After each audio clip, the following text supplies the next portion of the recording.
Welcome back to Ask Grandma. Today's topic is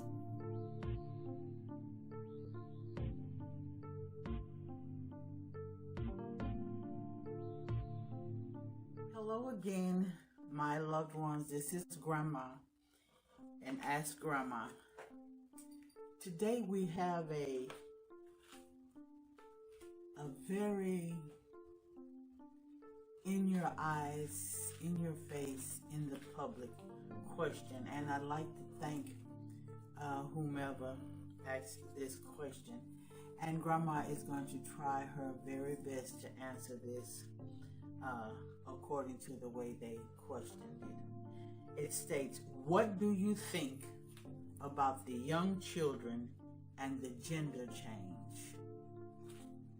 Very, very pricking to my heart question, because this is the type of conversation that you'll have, and you know that everyone will not accept what you say, but I'm going to hope that everyone at least listen. Okay, number one, dealing with this, no doubt there are parents who just fear this situation and are doing their very best to try to keep it from happening in and around their families. Even with that, we also have to say, no doubt, that there are those who think they only want what is best for their children.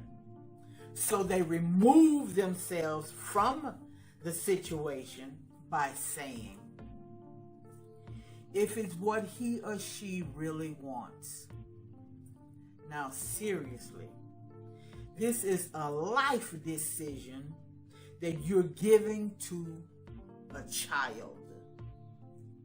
A child who can no longer, in no way, shape, or form make decisions about their future.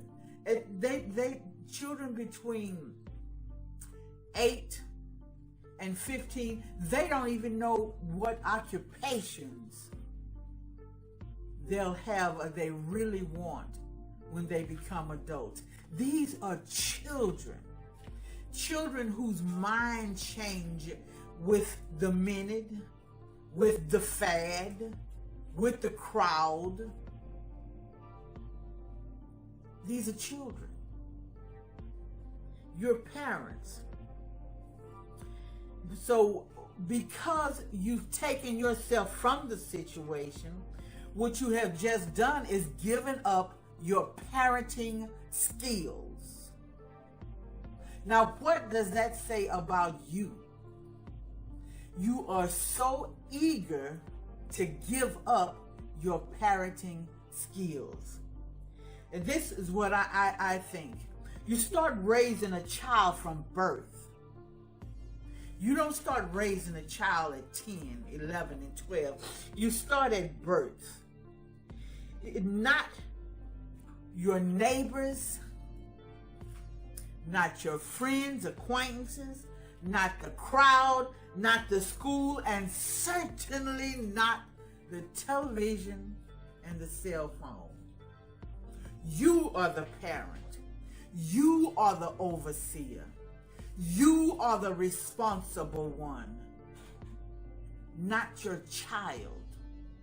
In this situation, your child is telling you what to do. You're no longer leading the child, you are following the child.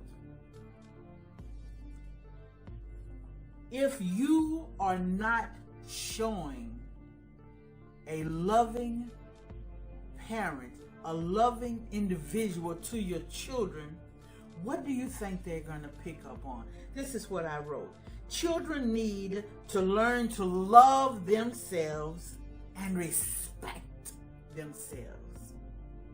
That's going to come from you. They are a reflection of you and your habits. They are a reflection of you and your habits.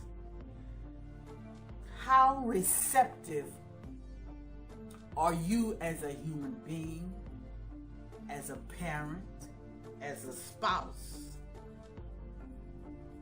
in front of your children? When you answer this question, I'd like for you to think about it. Don't hastily answer it. Think about it. Because this is the type or the sort of person your child sees. He sees and he wants to emulate you. What qualities are being displayed to your child? Do we spend quality time with our children? You should be able to have recreational time with your children. You don't always have to go to Disneyland. There are parks and there are circuses and there are fairgrounds in whatever city or state you live in. There are ball games. There are picnics to be taken. There are walks. There is family time. What are you showing your child? How much time are you giving your child? Who are you showing your child for you to be? I had a friend once that used to dress her son. He was a young kid, young child. Dress her son in little bonnets and laugh. Oh, how cute doesn't he look cute? Or put lipstick on him when she would put her lipstick on, and polish his fingernails, let him polish her finger. And she thought this was cute. It is not cute to do girly things with your son. It is not cute to do manly things with your daughter. Now, what do I mean by girly things, manly things? The same things you think of as girly things and manly things. And in a family, that's why it is always said that you should be evenly yoked with your spouse, so that there's nothing that you can't conversate with or about to your spouse. If you have communication between mom and dad, learn to communicate between child and parent. Learn to reprimand your child without anger. Learn to reprimand your child with love and care and respect. Share with your son that his mom counts. Show your wife love so that he'll know what a man feels toward his wife. Love and care and understanding, communication, joy, respect. Show him how to be a caring man. Show him how to be a loving sibling. Make sure that the difficult things his little sister or his little brothers are unable or inexperienced to do, show him how to caringly help them as a big brother. Cut the lawn with him sometimes. You don't always need to run out and hire somebody to cut the grass. Maybe once a month, you cut it with him. Find little projects things for him to do, little things that will make him understand his masculinity. Make him understand, Dad. Build a rapport with your son. Build a relationship, Father, with your son. Teach him the joys of being a man. Sometimes take him to games. Explain the game to him. Don't just bring him and sit him there with your friend next to you, ignoring him, sending him for popcorn and soda. Explain the game. Help him to get interested in the things that you are interested in. Show him the affection, the care. Give him the quality time. It is not always just hard work, men.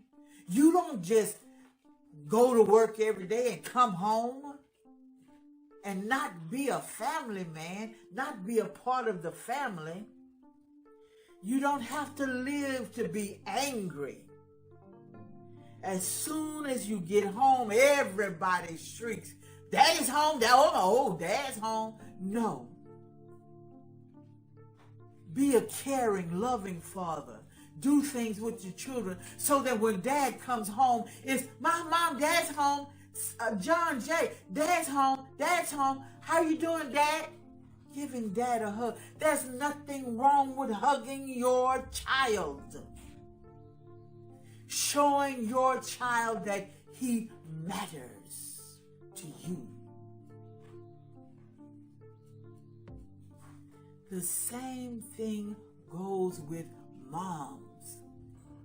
Is it too hard to teach your daughter how to be a young lady? Going every now and then to the beauty parlor with her. Taking her on little shopping excursions. Going to the movies with her and with the family. Showing her little ways to become what? A young lady. I remember when we were growing up, there was a book that was always given out just after, during, or just before menstruation. And it was called You Are a Young Lady Now. Can you not love or want to be with your young daughters enough to show them how to be a young lady? Being a young lady is not wearing Daisy Dukes, halter tops that don't fit, cursing out the neighbors, giving your husbands a hard time, reprimanding them with disdain and anger. Parents, give your children a hug every now. Let them know the difference between a mom and a daughter hug, a dad and a daughter hug.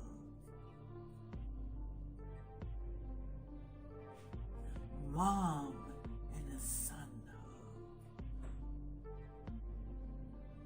Mom and a daughter hug. There has to be love in a family and mutual self and respect.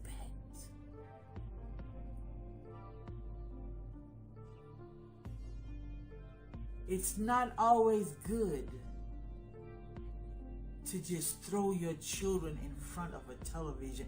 Not this day and age for sure. Even when I was growing up, we used to watch cartoons, and it wasn't until I was about 12 years old, I was watching some of my cartoons, and Tom and Jerry, that was a vicious cartoon, a dangerous cartoon. I remember watching Sesame Street and the little character that lived in the trash can. They had to stop that because children were getting in the trash cans. Mighty Mouse, Popeye, run out there and try to stop a train. Little children would tie little towels around their neck. Go out and try to stop a train. It was tragic. Tragic. Running, get a can of spinach, or right after mom fixed spinach for dinner, run out and try to stop a car. Tragic things. What I'm trying to tell you is when children watch television and no supervision is there, they will emulate, they will copy, they will run out and try to be what they see. That is you, Mom. That is you, Dad. They are trying to be what they see. What kind of quality time are you giving them? Children are not born wanting to change genders. No. And if you say they are, that's a lie. You're lying to yourself.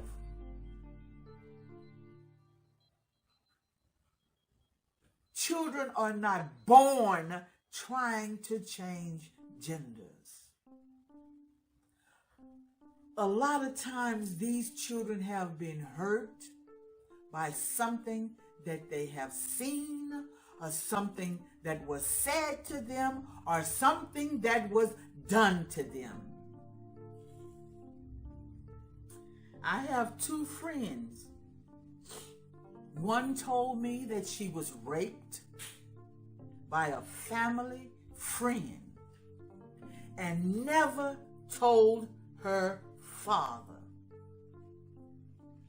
There should never be a time or an instant in your child's life that they are afraid to talk to you.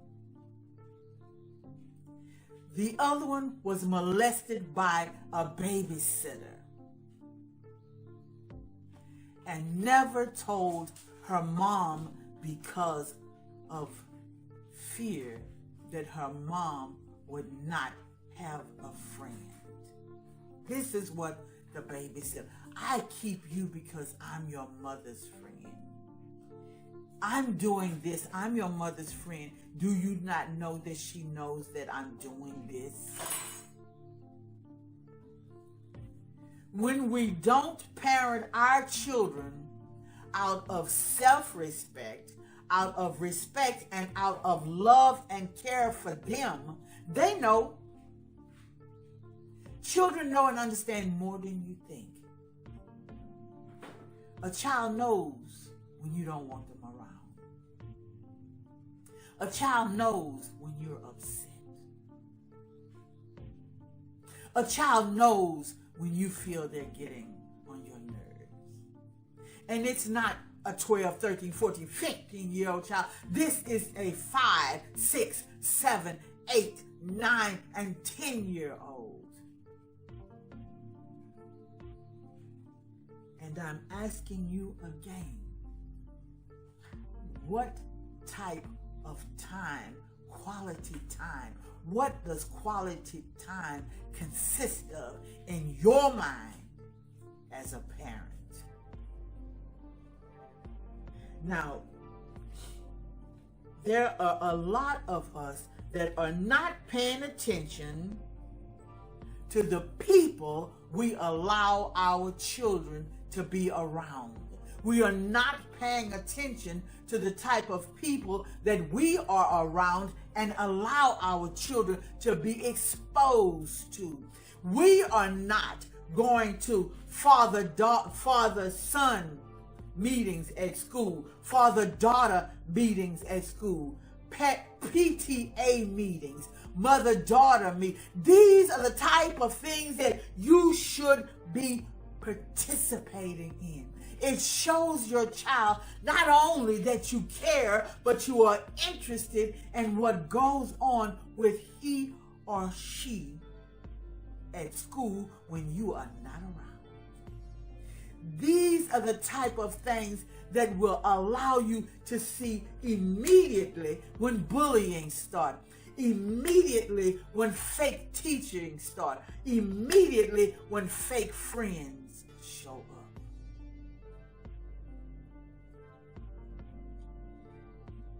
We need to pay attention to our children's emotions. We need to tap in. One thing that my sister used to say, it really touched my heart. Whenever her children would come home from school, she would always ask them, did anybody make you mad? Did anybody make you sad? Did anybody try to hurt you? How was your day? How many of you, your children come from school, the first thing you holler, do your homework, and you go on about your business. But did you ever ask them, how was school today? How was everything with you today? When did your parenting run out the window? It must have, because you sure didn't chase it down. When did you stop parenting your children and started following your children? These are children, people. A child is coming to you saying, I no longer want to be a girl. I want to be a boy. At 8, 9, 10, 15 years old, are you serious? I just want what's best for him. When did you start, or when did you become the follower and your child became the leader? Did you even ask your child why? Sit down and talk with your child because what? Because of what and why are you thinking this? Number one, why was your child so far away from you that you couldn't see a change coming?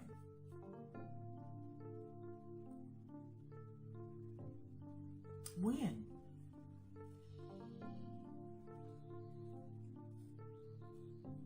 I just don't understand a parent giving up on parenting. We have to learn to raise our children to be more. The more important thing is they have to live in this world. We have to learn to prepare our children to live in this world. Help them. We have to learn to help them to discern a false teacher and a fake friend and a user. Do you even know what a fake friend is? You who hire babysitters that molest your children, somewhere that child told you something was wrong. When you take your child to a babysitter and on that second and third day, your child is still screaming and hollering when you take them there, something's wrong. And most of all, if you continue to take them, something's wrong with you. You are not paying attention for whatever reason to your child's cry. A baby cannot tell you somebody is pinching them, somebody is hitting them, somebody is pushing them, somebody is hurting them. But when they see that person that's doing that to them, they light up with fear. They light up with screams and tears. They let you know, but are you listening? Are you listening? When my son was young, I felt the best place to take him would be to a family member's house. That's not always the case. But when the first thing goes wrong and you notice it, why would you return? I took my son because I had to go to work. I was gone for 8 hours at work. When I came to pick my son up, my son had a black eye. My son hadn't even turned 1. I asked, why does my son have a black eye?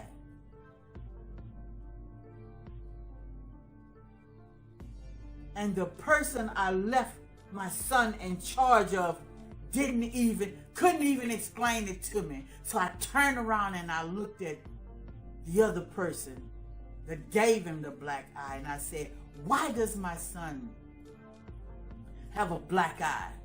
And he told me, because he got on my nerves.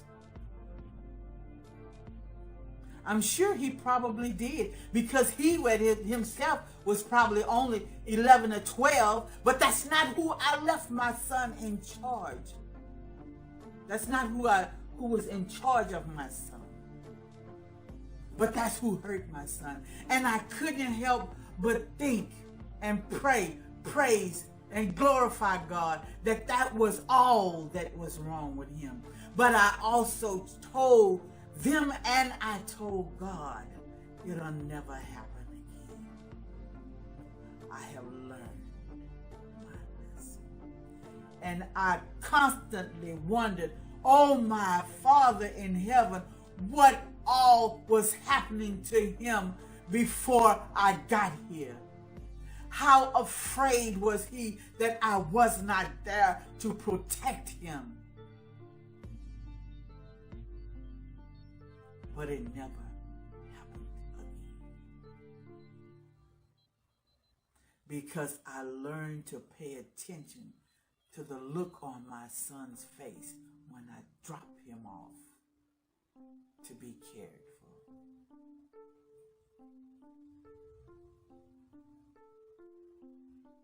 But there, never again.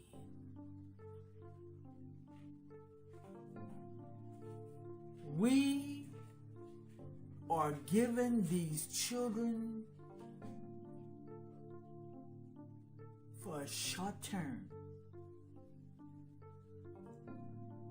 And for that short term, we are responsible for them until they reach the age that they themselves can be responsible. And they are not responsible for themselves at 5, 6, 7, 8, 9, 10, 11, 12, 13, 14, and I might add 15. As long as you are putting food in their mouth and shelter over their head, it states that you are in charge. Be in charge, but be in charge respectfully. Be in charge lovingly. Be in charge with kindness and understanding. Don't throw the child out with the bathwater. I just want him to be comfortable. What happens when he becomes 22, 25, 27 and realize this was a mistake? Who do you think is responsible?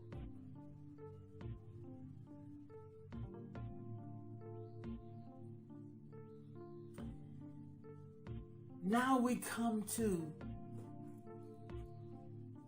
the question, well, he's at school and he's being picked on, and he doesn't want to be a boy anymore. He wants to be a girl.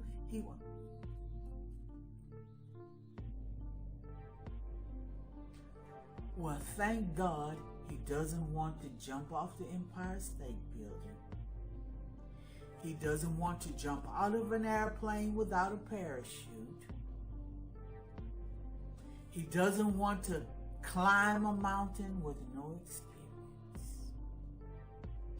Because this is exactly what you're allowing them to do.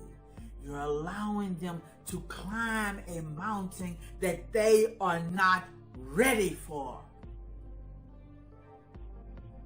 You are allowing them to go out there with no help or no supervision to jump from a plane with no parachute. Where is your parenting skills? When did they start? Did they start when he was 15?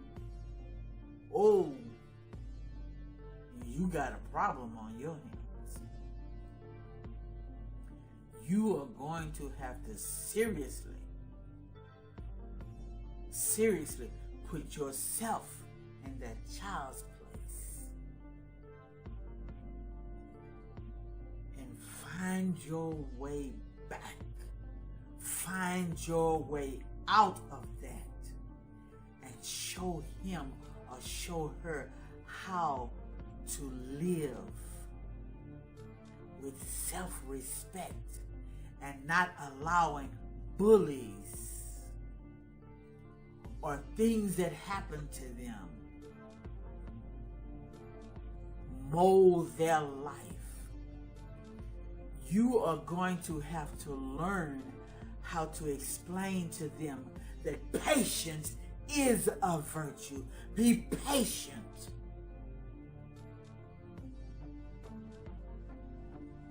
And if that child really wants to change his or her gender, at 15, what is going to stop him at 20? Wait until that decision has been carefully thought out and it is truly your decision, because you are now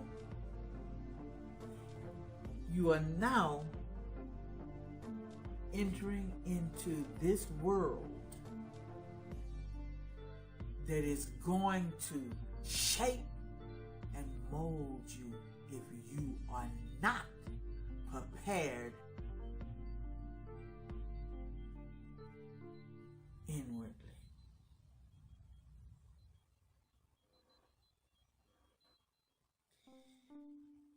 When my children were growing up,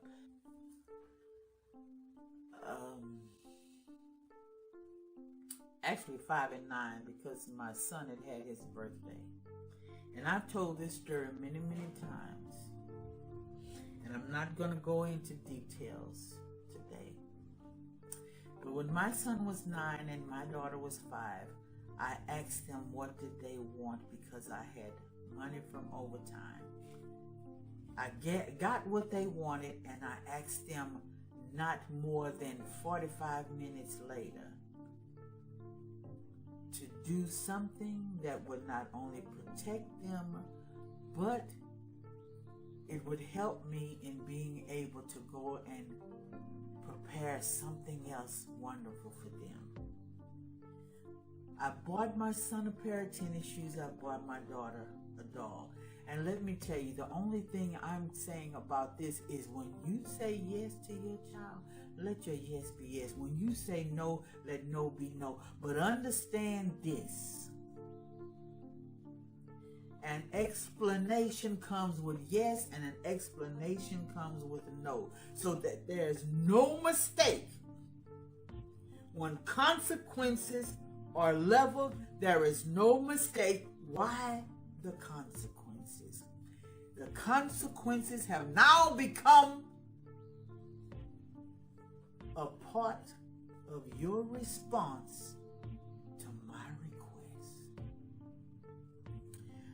came back and they had disobeyed me after I had bought these things for them, this shoes and this doll. They decided they wanted to dangle them in front of the neighbors, the neighbor kids. And they did this while I wasn't at home. I had gone about a mile up the road. I had no car, and I had to either catch the bus or walk wherever I had to go. I came back and I saw them from the top window of our apartment dangling these shoes and this doll. Now, mind you, I just paid over $70-something for those shoes and $40-something, $24. I don't remember. It was the doll that was out that year. Betsy Wetsy, Tumbleina, whatever. It was the doll that was out there. Cabbage Patch doll, one of those.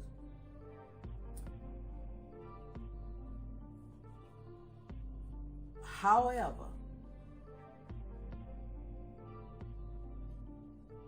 disrespect and not being obedient was the key to that moment. When I walked in, I cooked dinner, I prepared the table, and I called them and I said, now, what did I ask you to do before I left? They repeated almost word for word what I'd asked them. So then I knew what? They heard me, and they what? They understood what I said. Now, this is where the parent comes in. I asked them to politely go upstairs and get the tennis shoes and the doll. And I told him, give her the doll, give her the tennis shoes, and her to give him the doll. And outside our complex were two large trash cans, the front and the back, because there was one at each end of the complex. Put her doll in that trash, put his tennis shoes in that trash. And the reason I told him to put hers and her to put his is because I wanted them to understand what it meant to each one of them to disobey me. She knew it was going to hurt him to put those shoes in the garbage. He knew it was going to hurt her to put that doll in the garbage. And they both knew that it was going to hurt them because of what was theirs. But now they need to understand why. Were these things so important to you that you could not do what I asked you to do? And then I had friends, my girl, you crazy. $70 pair of shoes and $25 doll. Oh, no, no. I was not going to give them to any other child. Why? Because it would make them, I wanted to make sure that it would in no way make them feel as if they had to be angry because someone had something that they had and they lost. No. This is happening to you because of no one else but you. And then some of my friends said, well, I would have just put it up. And no, I'm not going to put it up so that you know that discipline and consequences are short term. No, discipline is lifelong. Consequences, lifelong. Your response to whatever it is that you do is always going to have a consequence, be it good or bad. But every response brings consequence.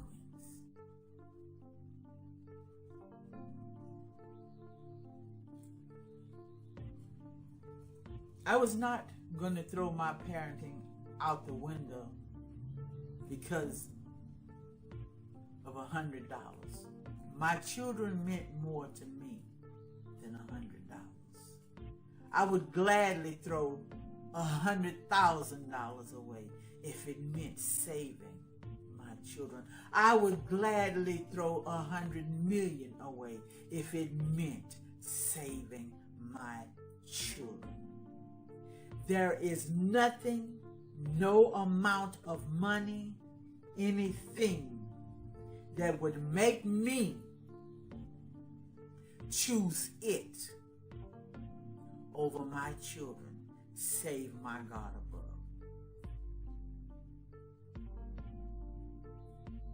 Because God is love. No amount of material things, no person that walks this earth is going to make me disregard my children. And as a parent, I strongly urge you to consider your children, not the crowd,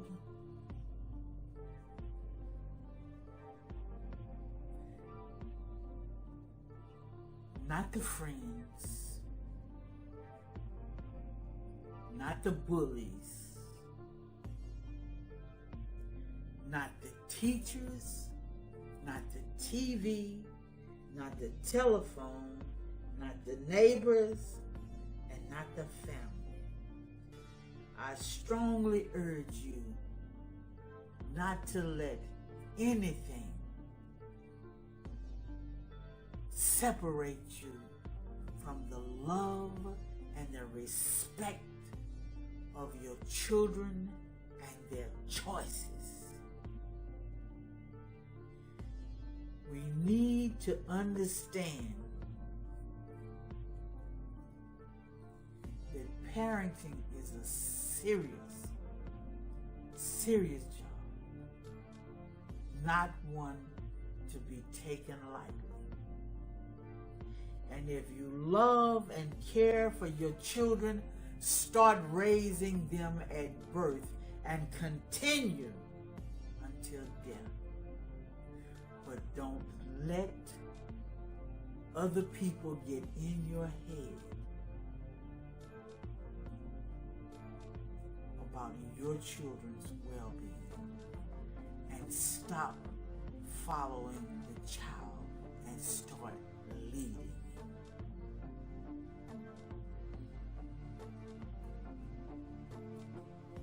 This is what a child needs. This is what I've learned. And this is what I've taught my children. When you learn to love and respect yourself, there is no need to be anybody else. All right, loved one, you asked me my thoughts on this situation, and that is what I have given you. And friends, there's no need for me to defend my stand on this situation. And don't ask me to. This is my stand. I would not allow my child to do this because I'm the parent. But what I would do is I would walk hand in hand with my child until he or she was of age to make that decision without having asked me. And I seriously pray that by my raising and teaching and being with him or her, showing them love and respect, who I am and who they are, like countless other parents, I would pray that my child reached a decision to be satisfied with who he or she is, not to revel in change.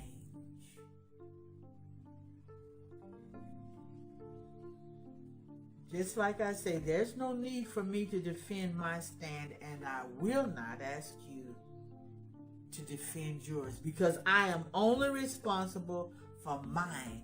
You are responsible for yours. If I have in any way helped anyone with this, I do say, for God's sake, be a parent, a person who guides and teach with love. Stop following your children and start leading them. Love them up the hill and down the hill. Love them in their struggle and out of their struggle. Love them. Love them. And until next time, this is Grandma saying, I love you. Be a parent. Be a loving parent. I cannot emphasize how much and how important it is for you as parents to stop following your children and start leading them.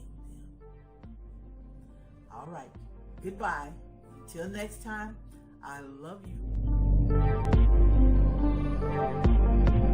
If there's a question or topic you would like to see on Ask Grandma, you can make your submissions in the comment section below, send us a message on Facebook, or email us at askgrandmacc@outlook.com. Until next time.